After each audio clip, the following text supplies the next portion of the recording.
Salve, gente boa, tô de volta, cheio de notícia, tá cheio de notícia pra gente comentar, o dia lotado. Tem, por exemplo, o julgamento da Carla Zambelli, né, que deu mais um passinho na direção da cadeia.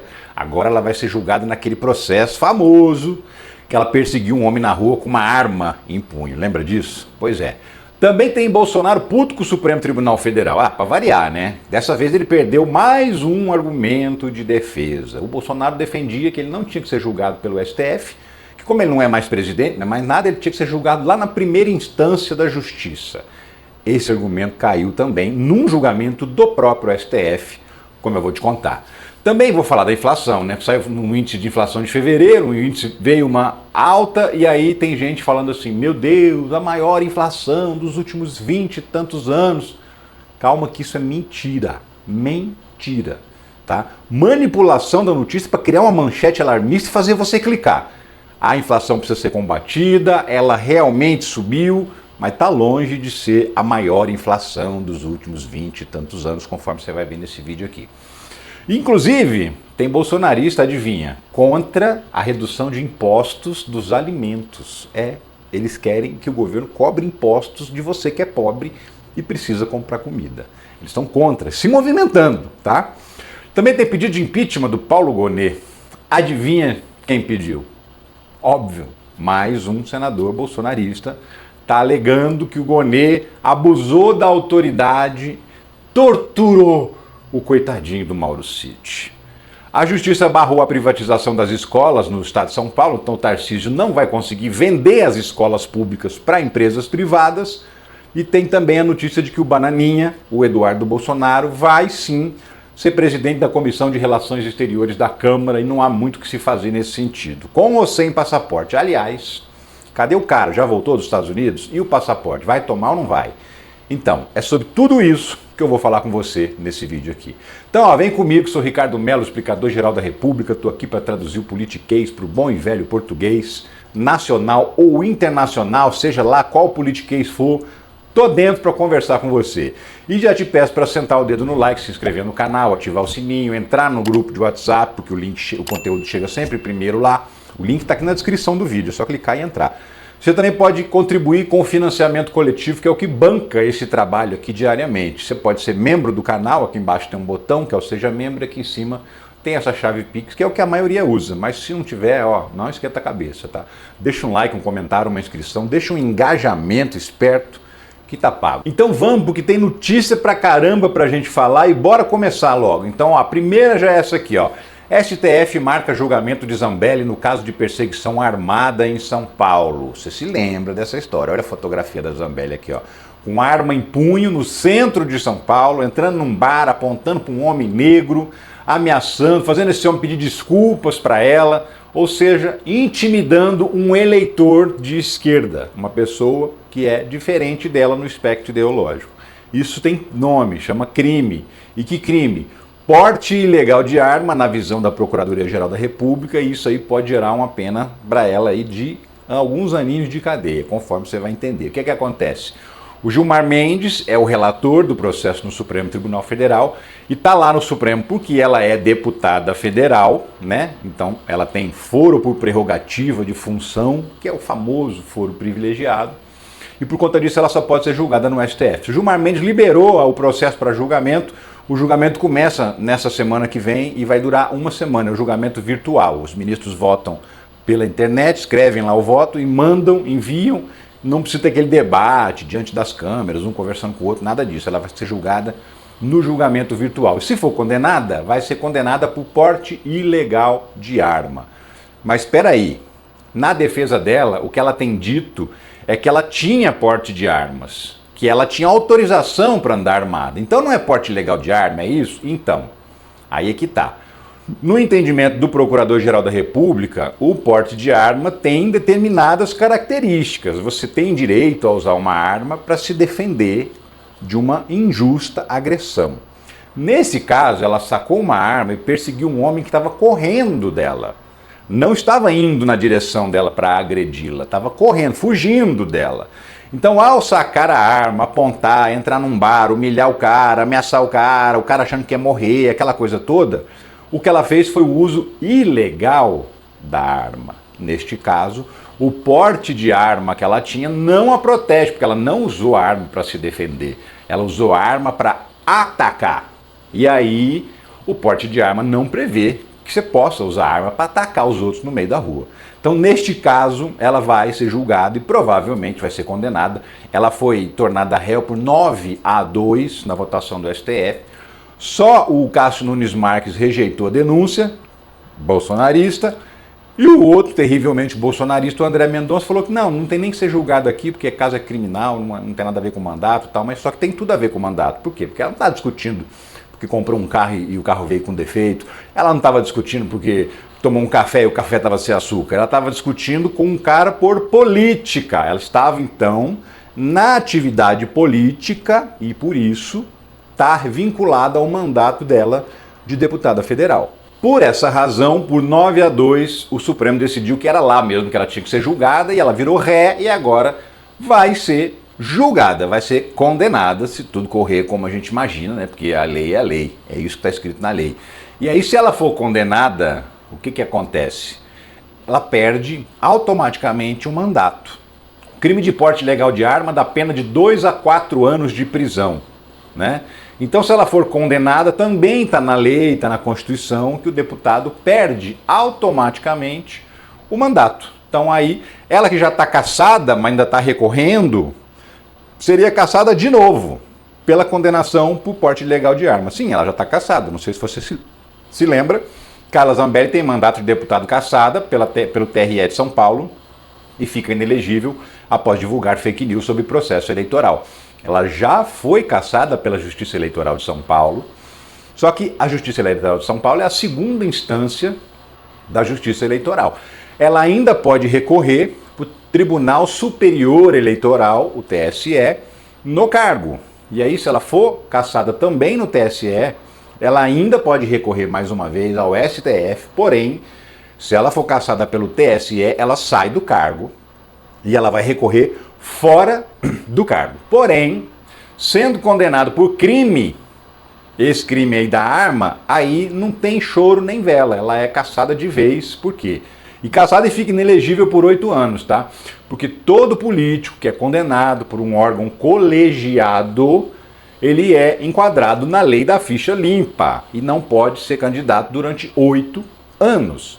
O STF é um órgão colegiado. O que é um órgão colegiado? É quando vários juízes participam do mesmo julgamento. Não é um juiz que condenou, mas vários. Então, a partir da segunda instância, né, o Tribunal de Justiça do Estado, depois você tem Superior Tribunal de Justiça e STF, todos são órgãos colegiados. Todo mundo que é condenado por um órgão colegiado fica inelegível por 8 anos e esse seguramente será o destino de Carla Zambelli. E o que eu acho? Eu acho é pouco, até porque, por conta desse episódio em que a Carla Zambelli ficou apontando arma para os outros no meio da rua, chegaram a dar tiro e tudo, né? E o cara correndo desesperado, pedindo socorro, não queria morrer, um desespero, simplesmente porque o cara era petista. Isso jamais levou a um processo no Conselho de Ética da Câmara, acredite se quiser. A Câmara nunca sentou para discutir se Carla Zambelli tinha quebrado o decoro parlamentar. Eles pegam no pé do Glauber, né? O Glauber, que expulsou um cara da Câmara que foi lá ofender a mãe dele, tá lá, respondendo no Conselho de Ética. Um cara que foi ofender a mãe dele, estava doente à beira da morte. Mas a Carla Zambelli, que apontou um revólver, uma pistola na cara de um cidadão comum, essa aí nunca respondeu no Conselho de Ética. É que eu sempre digo, deve ter montado lá uma franquia da Cacau Show no lugar do Conselho de Ética da Câmara, mas o que não tem é Conselho de Ética funcionando. Independentemente disso, ela sendo condenada agora pelo crime do porte ilegal de armas e também por disparo de arma de fogo, porque o segurança dela disparou, deu um tiro. Então ela também pode ser condenada por disparo de arma de fogo, porque o cara era o segurança dela, estava lá atuando para proteger a Carla Zambelli. Ao invés de proteger a Carla Zambelli, ele resolveu atacar, perseguir o cara e chegou a disparar um tiro pro alto, né? Então tudo isso também complica a vida da Carla Zambelli. Qual que é a alegação dela? Que ela foi agredida, que o cara derrubou ela no chão, ela ficou muito brava e tal. O que também é mentira. As câmeras, já tinha gente filmando a confusão, então assim, o vídeo já foi mais de uma vez divulgado. Ela tropeça sozinha e cai no chão, sem ninguém encostar nela. e aí ela usou isso como uma desculpa para sacar uma arma e perseguir um homem preto no centro de São Paulo. Agora vai arcar com as consequências a Carla Zambelli. E não adianta chorar, não adianta reclamar, vai a julgamento, e se for condenada, estamos definitivamente livres dessa praga chamada Carla Zambelli, livres por pelo menos 8 anos, não só agora desse mandato, mas nos próximos 8 anos. É outra que ficaria igualzinho o Bolsonaro, inelegível até 2030, se bem que o Bolsonaro sendo condenado no processo do golpe, a inelegibilidade dele vai lá para frente, 2061, 2062, mas hoje ele está inelegível até 2030, e se ela for condenada, e provavelmente será, também vai ficar inelegível até 2030, igualzinho o ídolo dela. E como eu disse, o que eu acho? Eu acho é pouco. Por falar em ídolo da Carla Zambelli, ele também não está muito contente não, viu? Bolsonaro publicou lá no canal dele no Telegram uma mensagem que diz o seguinte, ó: a partir de agora o STF decide o destino de todos que estão ou passaram pela Câmara ou Senado. Atuais e ex podem ser condenados a longos 8 anos de inelegibilidade sem recurso. É a democracia relativa ou a salvação da democracia condenando a direita a qualquer custo. E por que o Bolsonaro está reclamando? O que ele está dizendo? Que história é essa que agora o STF vai decidir o destino de todo mundo, se passou ou não passou pela Câmara, pelo Senado, não importa. Então, acontece que teve um julgamento de um processo. STF conclui o julgamento e decide que foro especial se mantém após saída do cargo. O que acontece? Que é muito comum, um político comete um crime, ele está lá, o cara é deputado, senador, presidente, governador, comete um crime. Como ele tem foro especial, que é o tal do foro privilegiado, que de privilegiado não tem nada, ele é julgado no Supremo Tribunal Federal. Se for um governador, é Superior Tribunal de Justiça. Se for um desembargador, Superior Tribunal de Justiça. Se for um prefeito, vereador, Tribunal de Justiça do Estado. Esses são os foros. E no caso de deputado federal, senador, presidente, ministros, o foro é o Supremo Tribunal Federal. O que acontece normalmente? O cara comete crime no exercício da função, começa a ser investigado, abre-se um processo contra ele lá no tribunal correspondente, aí esse cara renuncia ao mandato, ou então termina o mandato, ele deixa de ter um mandato parlamentar, aí o que ele pede? Não, esse processo não pode ser julgado pelo STF porque eu não sou mais deputado, eu não sou mais presidente. Tem que mandar para a primeira instância da justiça. E era isso que o Bolsonaro vinha defendendo. Que ele não deveria ser julgado pelo Supremo Tribunal Federal, porque ele é ex-presidente, ele não é mais presidente, ele não tem foro por prerrogativa de função ou foro especial. Só que aí o Supremo Tribunal Federal foi julgar justamente essa discussão, se era ou não era para remeter os processos para a primeira instância. O que provocava esse tipo de situação? O cara voltava o processo para a estaca zero, começava do zero, às vezes já estava rodando 1 ano, 2 anos o processo lá no STF, voltava para a estaca zero, começava a ser julgado por um juiz de primeira instância, aí o advogado da defesa começava a entrar com pedido para atrasar o processo, é recurso disso, embargo daquilo, agravo não sei das quantas, e aí ele vai atrasando o processo, vai enrolando o processo, aí ele é condenado na primeira instância, ele recorre para a segunda, que é a segunda instância da Justiça Federal, e aí, de novo, começa tudo os recursos protelatórios, recurso, embargo, embargos infringentes, embargos de declaração, agravo de instrumento e recursos especiais, e tem um monte de formas de ir atrasando o processo. E aí ele ia subindo de novo, né? Perdeu no TJ, recorria para o STJ. Perdeu no STJ, recorria para o STF. E aí, o que acontecia muitas vezes? O crime prescrevia. Passava tantos anos que o crime prescreve, né? Porque um julgamento que começa lá na primeira instância até chegar no STF leva anos. Agora você imagina um processo que começou no STF, ficou anos, parou, voltou para a estaca zero e começou tudo de novo. Olha a perda de possibilidade de punir um criminoso que isso gerava. Então, o Supremo Tribunal Federal fez um julgamento, por 7 votos a 4, ficou decidido o seguinte: se o processo começou num determinado tribunal porque a pessoa tinha um cargo político e ela perde o cargo político, o processo não sai mais daquele tribunal, continua. Só vai para a primeira instância se o crime for cometido fora do cargo político, crime comum, ou um crime que tenha sido cometido depois que ele já não era mais presidente, ou não era mais deputado, senador, governador.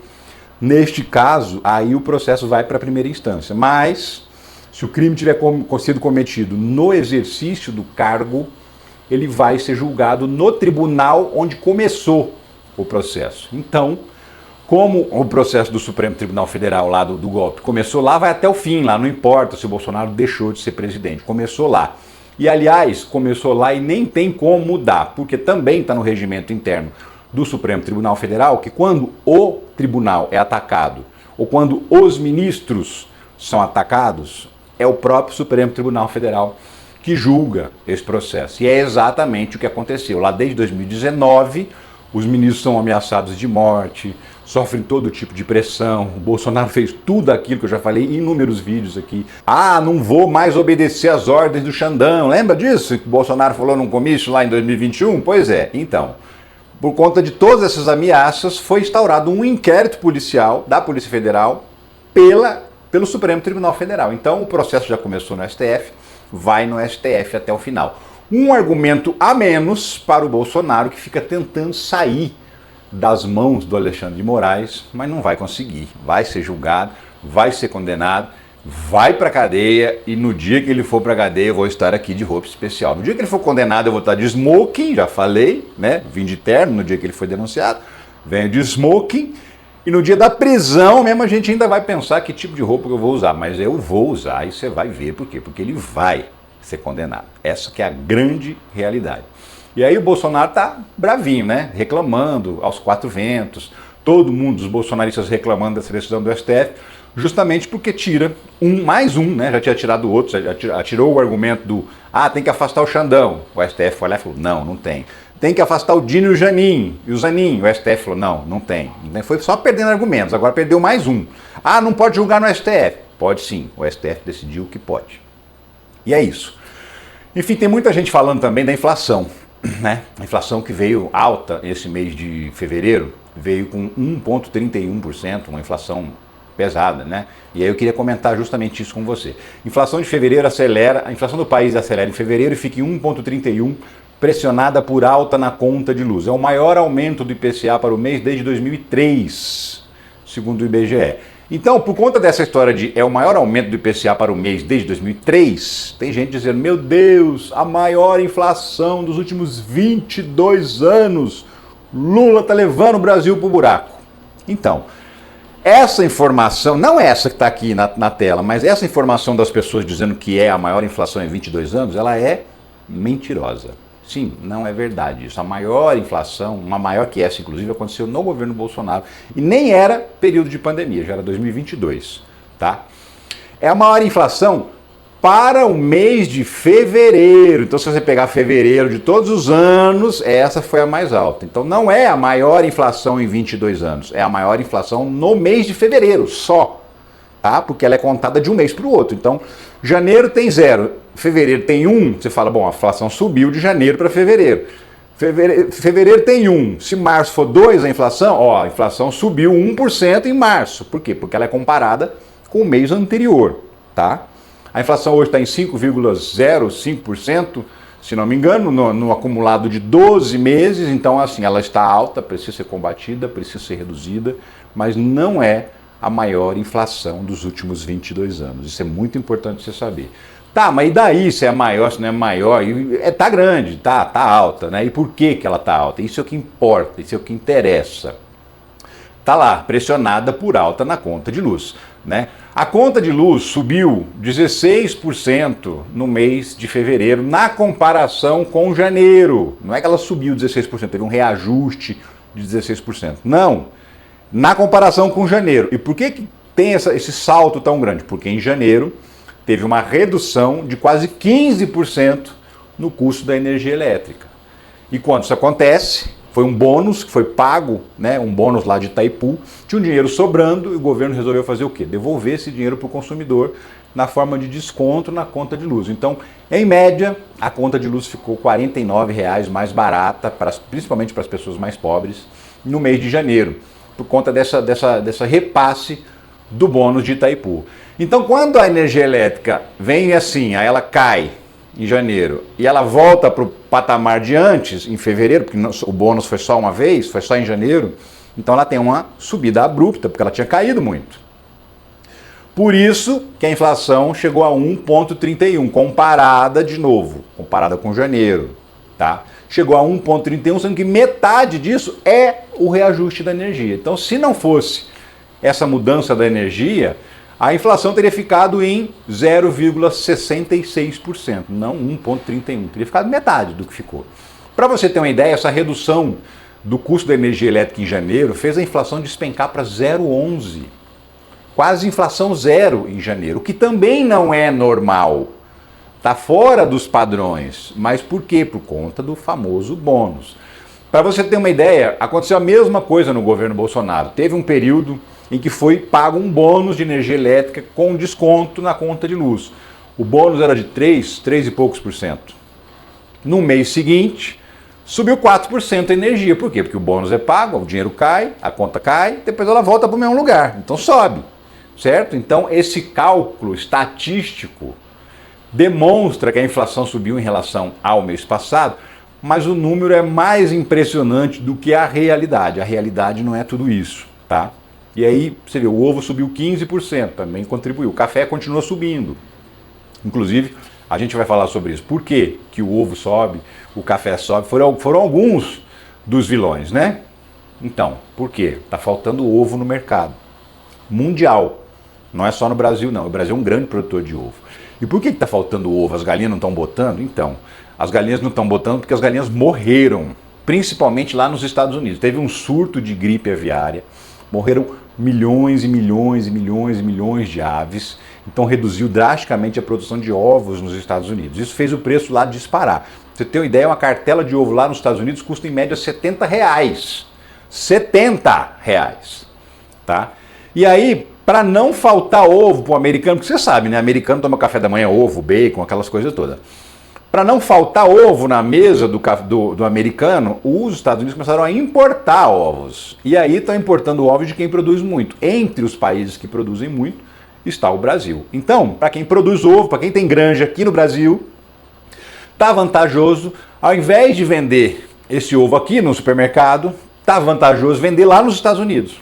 Porque paga em dólar, porque o dólar tá valorizado e tal, o preço do ovo está nas alturas. Está mais lucrativo vender o ovo lá fora do que vender o ovo aqui dentro. Então, quando eu vendo o ovo lá fora e não tenho o ovo aqui dentro, diminui a oferta aqui dentro, o preço sobe. Então, por causa de um problema lá nos Estados Unidos, uma doença, o ovo disparou no mundo inteiro, porque está faltando ovo.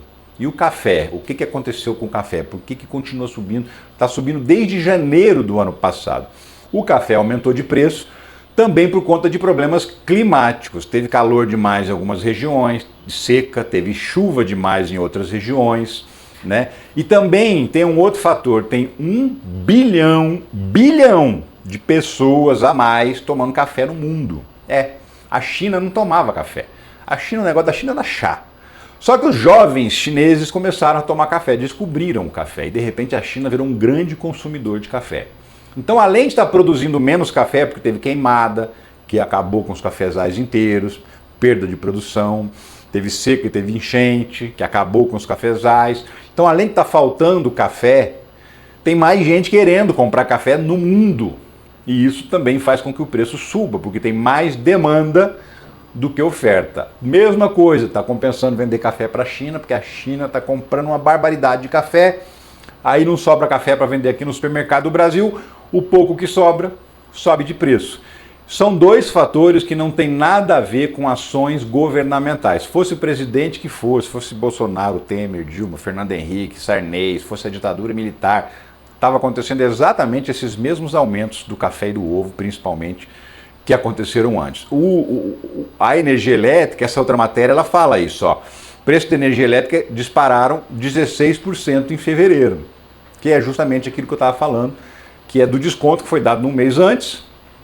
Então, nesse caso, tem esse resultado de subida que assusta todo mundo. Inflação de fevereiro é a mais alta desde março de 2022, tá vendo? E ultrapassa 5% em 12 meses. Lembra que eu te falei que teve no governo Bolsonaro inflação mais alta? Pois é. Só não foi no mês de fevereiro, foi no mês de março. Em março de 2022 já não tinha pandemia, já não tinha aquela escassez.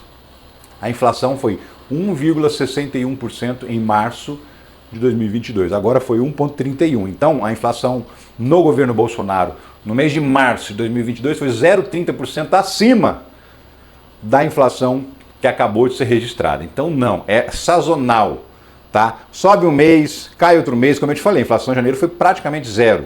A inflação de fevereiro veio alta. Então, se você fizer a média, dá uma inflação um pouco mais de 0,50% para cada um desses meses. Então, na média, a inflação está relativamente controlada. Não estou dizendo que a inflação está controlada, que ela está acima de 5% em 12 meses e a meta é 3% com tolerância para chegar até 4,5%. Então, se está em 5%, está acima dos 4,5%, que é o limite. Então, sim, tem que baixar.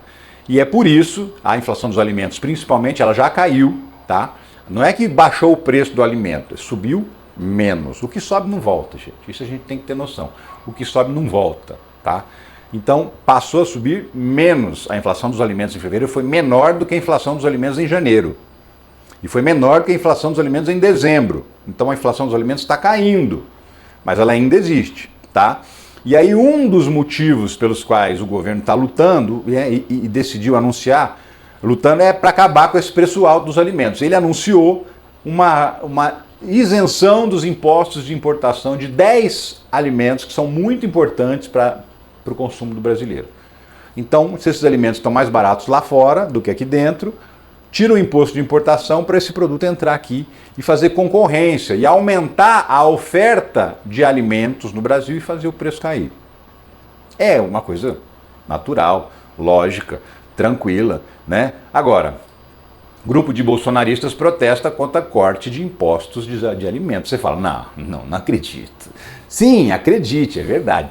Bolsonaristas estão dizendo que o governo errou em tirar impostos dos alimentos. Eles querem que cobre impostos, que os alimentos sejam mais caros. É isso que os bolsonaristas querem. E qual que é a argumentação? É uma lista de Bolsonaro, tem uns 25, 30 deputados que assinaram um documento, todos, sem exceção, bolsonaristas de carteirinha, daqueles do fã-clube do Bolsonaro mesmo, que entraram com essa reclamação, vão entrar com um pedido de uma moção de repúdio contra o governo. Por quê? Porque, segundo eles, retirar o imposto de importação prejudica o agricultor brasileiro. Então, assim, você, motorista de ônibus, Uber, entregador de aplicativo, taxista, cabeleireiro, administrador de empresa, contador, você que mora numa cidade, que vai no supermercado, compra comida, que se dane.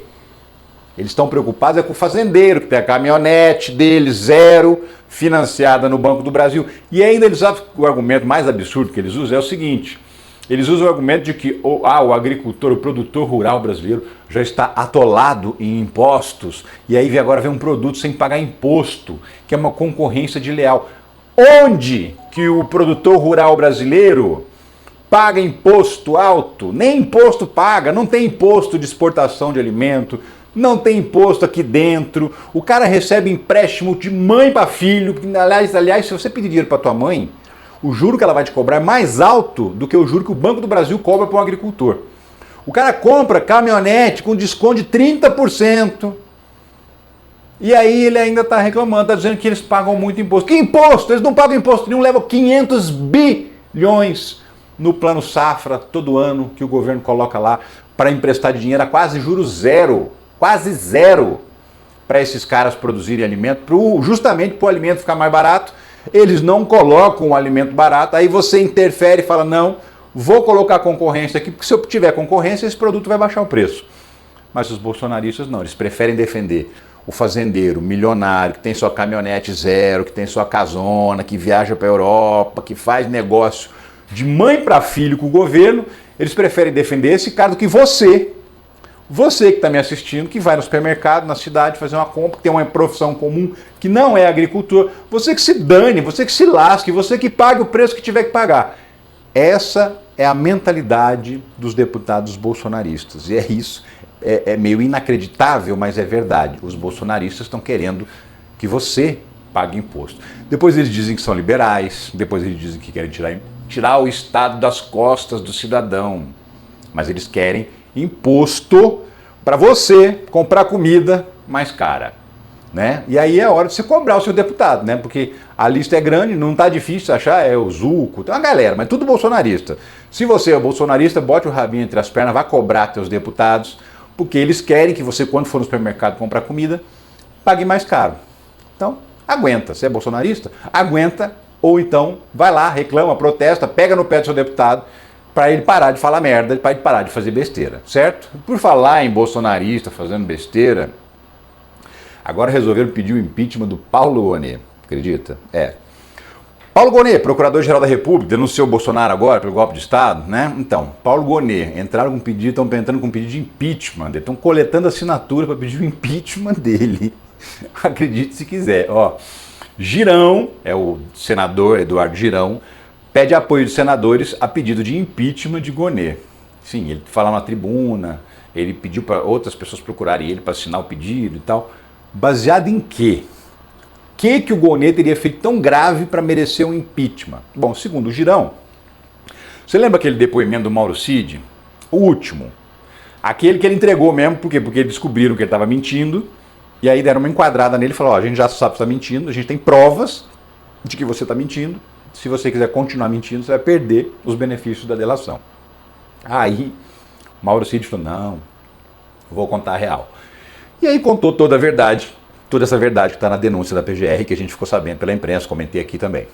Enfim, por causa daquela audiência que participou o Gonet e participou o Alexandre de Moraes, o Girão falou, o Xandão não podia participar. O juiz não pode participar da delação premiada. E eles batem no peito, eles falam, tá na lei! Eles falam alto, tá na lei, tá escrito!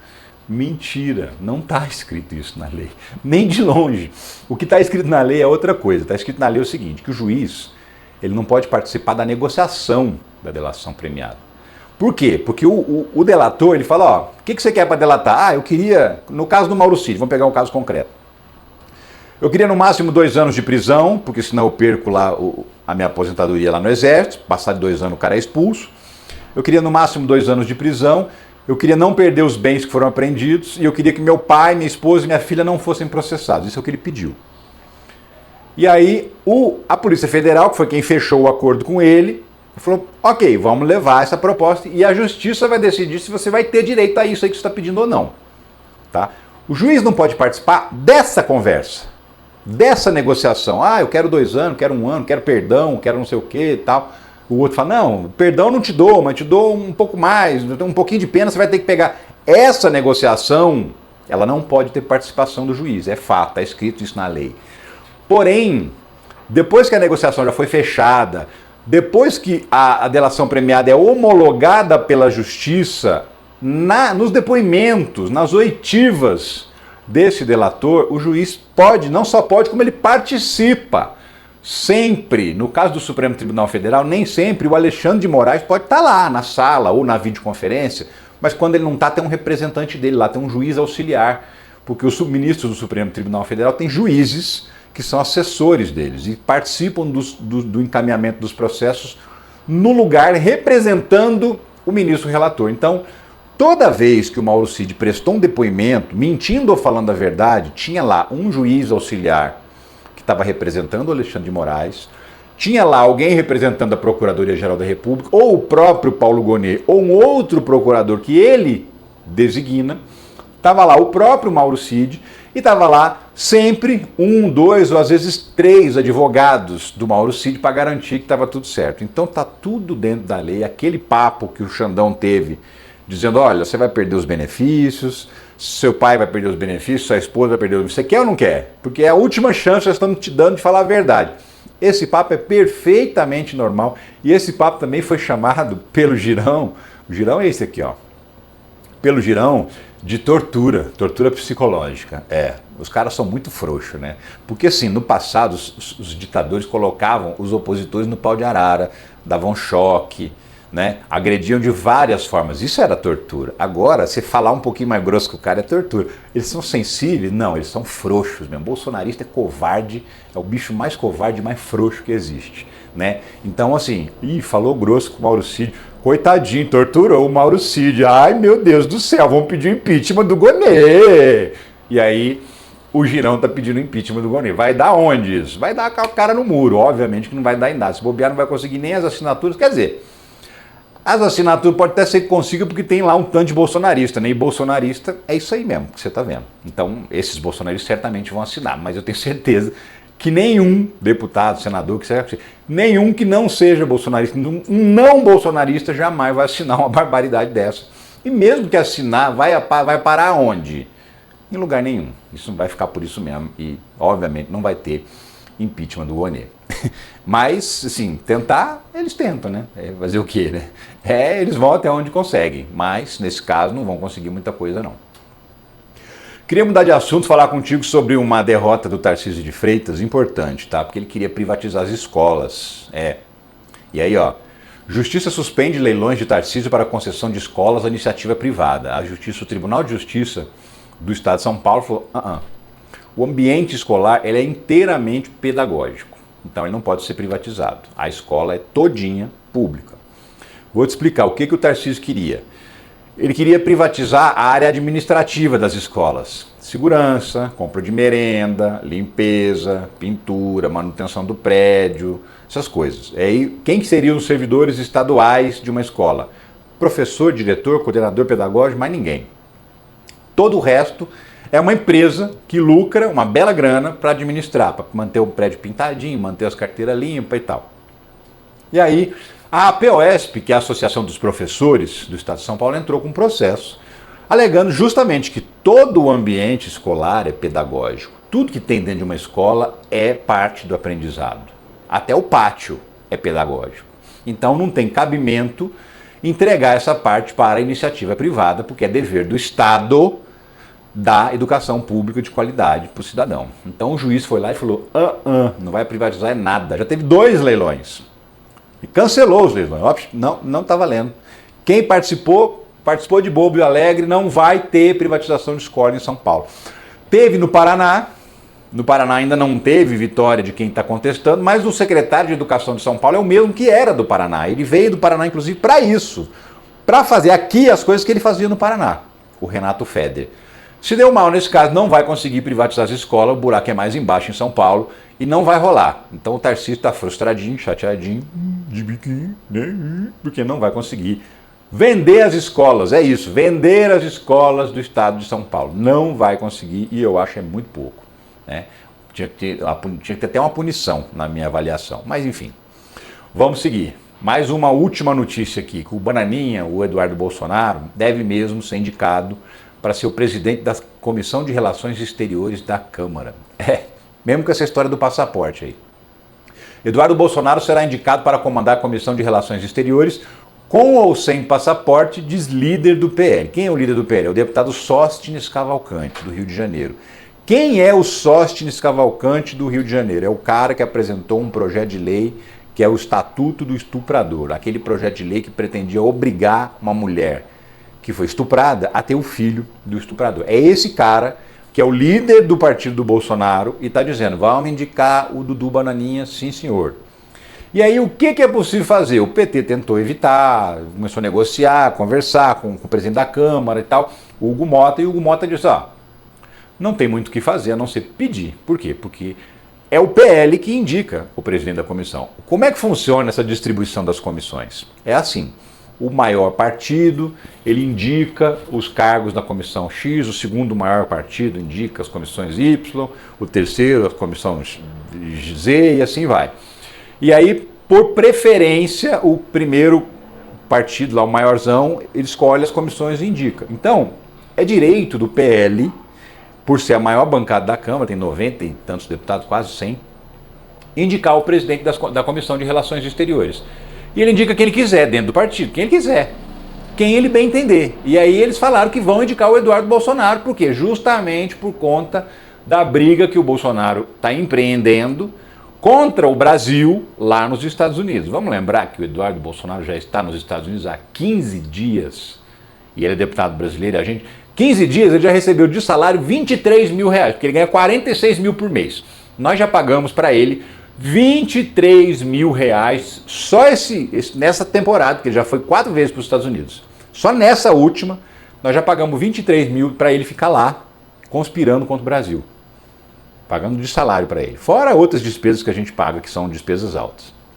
E aí, na Comissão de Relações Exteriores, ele teria uma possibilidade de continuar fazendo isso com mais respaldo ainda da Câmara. É por isso que os partidos governistas, o PT, o Lindbergh Farias pediu a apreensão do passaporte dele, tem gente pedindo até a cassação do mandato, até a condenação por crime de lesa pátria, pelas coisas que ele está fazendo nos Estados Unidos. Mas é direito do PL indicar qualquer deputado para a presidência da Comissão de Relações Exteriores. E aí, assim, o que poderia mudar esse cenário?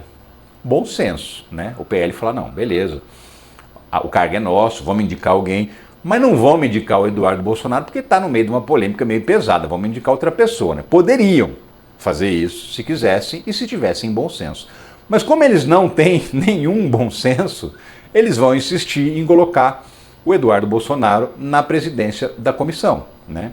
E aí tem essa história de que ele pode ter o passaporte apreendido, pode até ser preso na volta ao Brasil por estar conspirando contra o país lá nos Estados Unidos.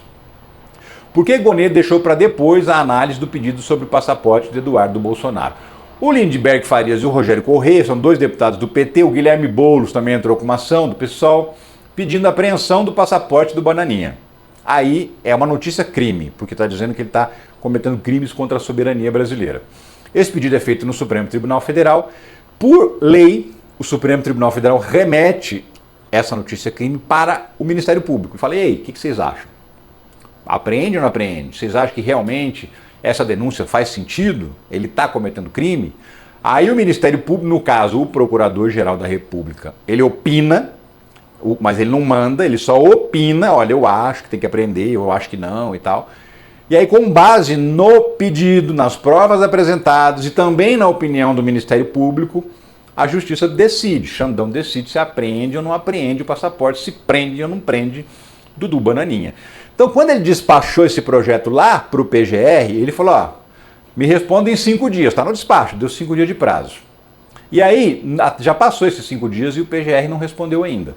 O Dudu Bananinha, inclusive, está usando isso, falando, por que não respondeu ainda? Está descumprindo a ordem do Todo-Poderoso e tal? Enfim, te explico. Porque no caso da legislação brasileira, o Estado brasileiro, que é o órgão público, que é o Estado juiz, eu não sei se esse é o nome correto, Estado juiz, mas é o Estado acusador. O Estado não precisa cumprir esses prazos. A defesa precisa, está na nossa lei também. A defesa, quando ela tem um prazo para apresentar os seus argumentos de defesa, 15 dias, 30 dias, 5 dias, ela tem que cumprir aquele prazo, senão ela não se defende. O Estado acusador, investigador ou juiz, sei lá que nome a gente usa, ele não precisa obedecer esses prazos. Está na lei. E aí o que o Gonê falou? Olha, tem bastante coisa mais urgente aqui do que me preocupar com o passaporte do Eduardo Bolsonaro nesse momento. Então, a hora que der tempo, a hora que der uma aliviada aqui, a hora que minha mesa baixar um pouquinho a pilha de processos, eu dou uma analisada nesse pedido e aí despacho. Mas por enquanto, se não é minha prioridade. E ele pode fazer isso? Absolutamente pode. Porque está na lei brasileira que o Estado acusador não é obrigado a cumprir esses prazos que o juiz dá. Até porque esse prazo que o Xandão deu também não está na lei. Tipo, olha, você tem 5 dias para responder, está na lei. Não, ele escreve lá, ele recomenda que o cara responda em 5 dias, mas não obrigatoriamente. E o que para mim está muito claro, nesses 15 dias que o Dudu Bananinha está lá nos Estados Unidos sem voltar, é que ele está justamente esperando para ver o que o Gonê vai fazer.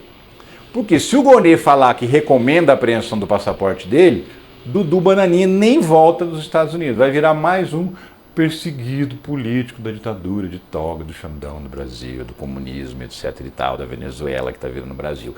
Então aí ele vai passar a ficar lá e ficar alegando que é mais um perseguido, igual Orlando Santos, igual Paulo Figueiredo, todos os golpistas safados, né, que estão foragidos da justiça brasileira lá. Dudu Bananinha se juntaria a eles para continuar com essa mesma argumentação esdrúxula, maluca e absurda. Então, por isso, eu acredito que Dudu Bananinha ainda não voltou, ele está esperando o resultado. Só que tem um detalhe também, viu? Existe um limite para um deputado federal ficar fora do Brasil sem estar em missão oficial pela Câmara. E ele não está em missão oficial da Câmara. Então daqui a pouco ele vai ser obrigado a voltar. Ou então é meio que... Também não sei se o nome jurídico é esse, mas é meio que caracterizado um abandono do mandato. Então assim, se ele não voltar, ele perde o mandato. Então ele vai ter que voltar mais cedo ou mais tarde. E eu estou falando daqui dos próximos dias, porque se passar muitos dias, é questão de dias, essa coisa que ele pode ficar lá fora, sem ser em missão oficial. E já está a 15, então assim, daqui a pouco ele tem que voltar para o Brasil de um jeito ou de outro para não perder o mandato, mesmo que o Gonê ainda não tenha se manifestado sobre essa história do passaporte dele. E aí, pode ser que quando ele chegar aqui, o passaporte seja apreendido. E aí se ele virar o presidente da Comissão de Relações Exteriores sem passaporte, pode? Pode. Pode. Por quê? Porque o trabalho de presidente da Comissão de Relações Exteriores é exercido no Brasil, na Câmara dos Deputados brasileiros. Quer falar com alguém lá fora? Telefona, faz uma chamada de vídeo, chama no Zap, mas ir lá não vai poder. E é isso que provavelmente vai acontecer com o Dudu Bananinha. É isso. Muito obrigado por ter ficado nesse vídeo até o final. Eu te convido, se você não deu like lá no começo, para dar agora, se isso foi útil para você, claro, né? E também te peço para entrar no nosso grupo de WhatsApp, o link está aqui na descrição. Eu vou ficando por aqui, mas eu volto a qualquer momento com outras notícias nacionais ou internacionais da política, da justiça, da economia. Um abraço para você. Tchau.